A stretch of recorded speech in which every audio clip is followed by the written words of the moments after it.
Good afternoon, ladies and gentlemen. Good afternoon. My name is Uchora Udoji, and my topic today is effective togetherness, natural law, human rights, and Ubuntu. And my journey begins, my presentation begins with a journey to answer two questions. The first question is, do critical communities in Africa have the capacity to take Ubuntu from the ideal to reality? And if not, how can Africa build and sustain the right communities or groups to take Ubuntu from the reality to the, from ideal to reality? I would like to start with natural law. Good is to be done, natural law states that good is to be done and promoted and evil is to be avoided because human beings possess intrinsic values that govern reasoning and behavior. And this because there are universal moral standards that are inherent in humankind throughout all time, and that these standards should form the basis of a just society. Natural law is based on human nature, not on culture or customs. And I think that human rights, the standard that recognizes and protects the dignity of all human beings, have been progressively in the front burner for decades because of the failure to respect and adhere to natural law. If we leave the tenets of natural law, we will talk less about human rights. So I think that the reason why we're still having conversations around equality and non-discrimination, around indivisibility, around participation and inclusion, and so on and so forth, the reason we're still having those conversations is because we have a sort of neglected natural law. And I've not done the kind of math that Juan Carlos showed us or displayed yesterday, but I do agree with him that Ubuntu and natural law might have somewhat of a genetic link. So in looking through articles in the last couple of weeks, what I found is that Ubuntu represents the African's preference for person within community over rugged individualism, that Ubuntu holds values such as respect, human dignity, compassion, solidarity and consensus, and Ubuntu demands conformity and loyalty to the group. So this philosophy rests on group solidarity, and that's fine because groups are essential to human life. Many great strides have been accomplished by working with and through others. Groups also are agents of influence. So groups are the media through which individuals belong to larger social systems. They also serve as a vehicle for coordinated action. As agents of social power, groups are able to allocate individual members' social positions within the group. And because they play an adhesive role in an extensive network involving other groups and individuals, they also have the capacity to allocate individuals' social positions outside the group. So the community or the group that you belong to has the power to recommend, to sell, to appoint, to nominate you to, more salient groups or more influential groups and so on and so forth. And I also, when I joke with my colleagues, I tell them that another thing that a group can do is, when I play with my students, I also tell them that one of the things groups can do is that groups can offer after-sales service after you have been sold. So what it means is that that group remains your constituency. And this is the group that perhaps provides you support, counsels you, and so on, so that you sit in the groups that they have recommended you to. Groups also have the capacity to facilitate compliance and conformity. And groups do this in so many ways, but I think that more commonly, groups have a tendency to facilitate compliance and conformity by exerting pressure on members through reward and sanction. And so, groups the way they are structured, and depending on how influential these groups are able to acquire or generate power that can be used to regulate identity and behavior. And so groups can diminish, especially when they are very influential, they can diminish and strengthen social identity. Now, I am going to put up something, let me see, just so that you can read along with me.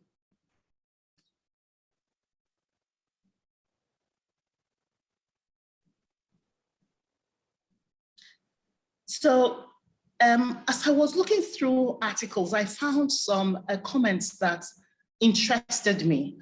So this one was a comment of interest. In a true community, the individual does not pursue the common good instead of her own good, his or her own good, but rather pursues his or her own good by pursuing the common good. And the other one, the ethics of a true community does not ask persons to sacrifice their own good in order to promote the goods of others, but instead to recognize that they can attain their own true good only by promoting the good of others. I have a third one. I cannot separate my humanity from the humanity of those around me. And then finally, under Ubuntu, there is an individual existence of the self and the simultaneous existence for others. Just a minute.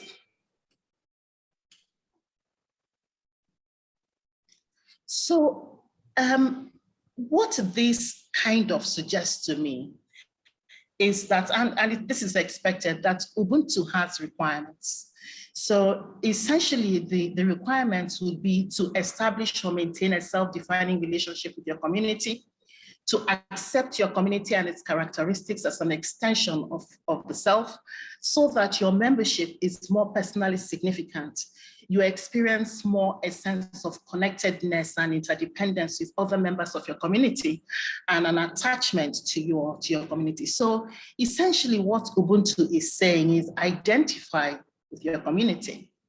Well, we belong to many communities. The more salient a community is to its members, the more that community is able to regulate the identity of its members. So some good questions to ask in engaging Ubuntu within a community context would be, who are the people in this community?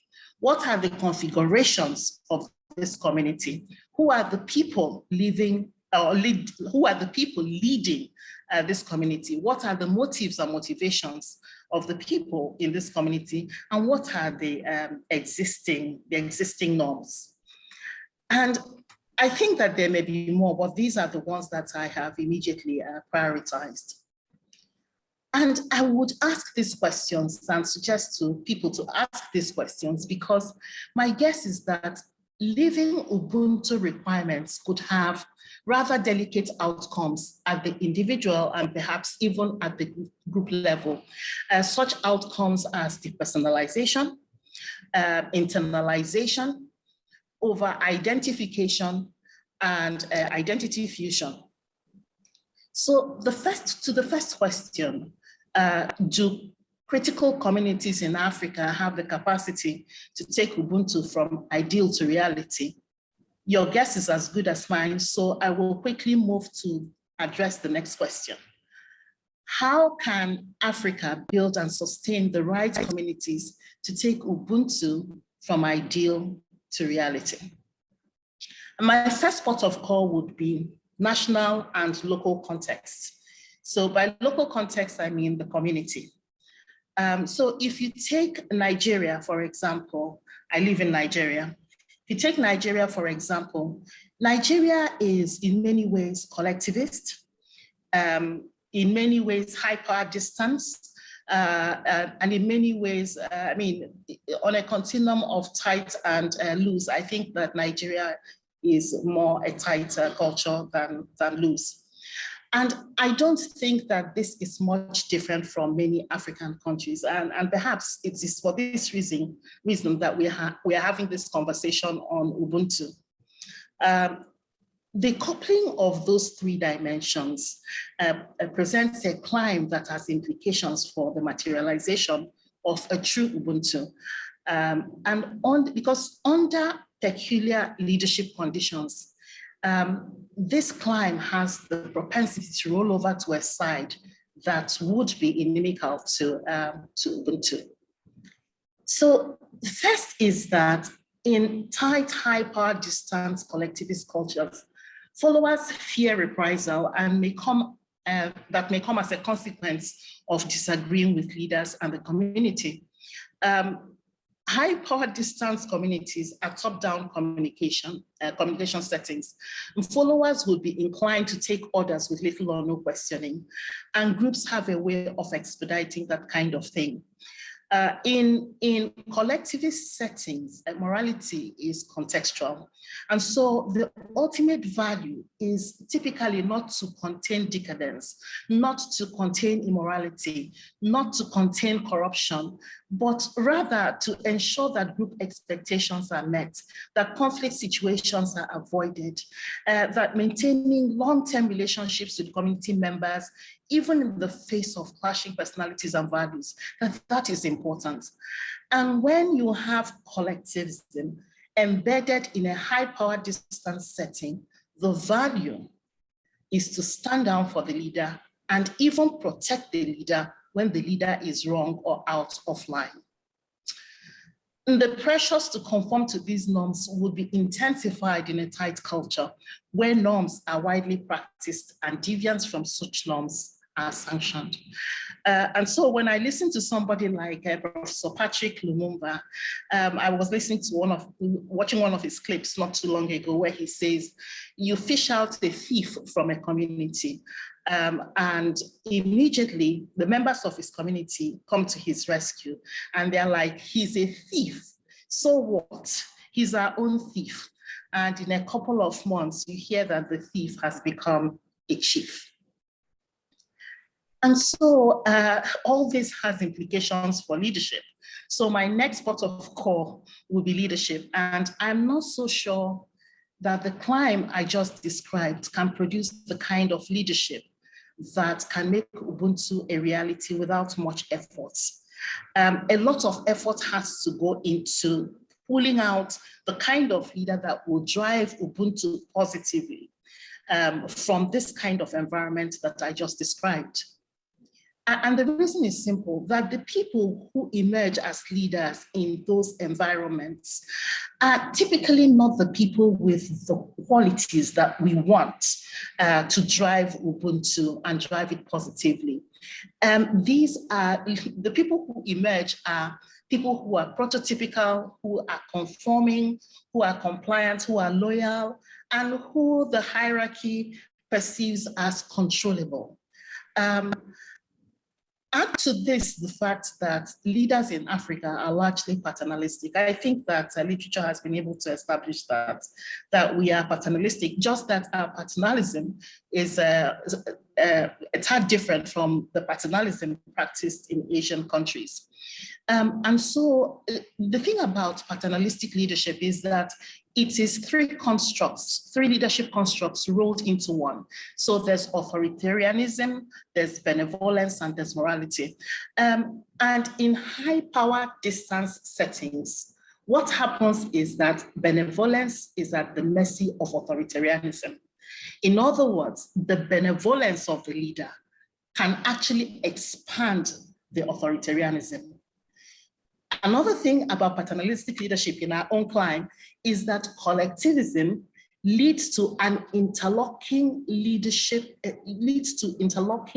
relationships, where leaders have relationships, sometimes of convenience, with other leaders, and so are able to tap into those networks to expand leadership capacity. So this further expands of the authoritarianism capacities of the leader, and expanded authoritarianism and morality have a very delicate relationship. I'm going to put up another set of excerpts of quotations that I got from my readings. So if you